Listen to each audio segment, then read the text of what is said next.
I'm going to show you how you can build a simple blog from your phone completely for free. Check this out.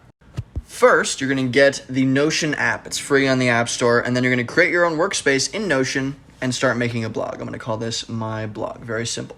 Then, from there, you can start typing and you can add pages. And these pages are going to be your articles, right? Or your website pages. So anything you want to write about, this is going to be page 1. I can type anything I want here, right? A full article, add images, add videos, put my own personal kind of spin on it, whatever you want. You can do it as many times as you want, and this can be a real, full, genuine, actual website off of Notion. Then, you're going to go to a website called Notelet.so, which allows you to make your Notion space on that little app into a website or blog with your own personal domain name.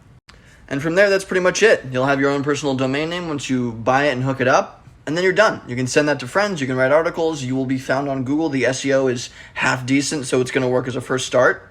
And you're done. Let me know what you think.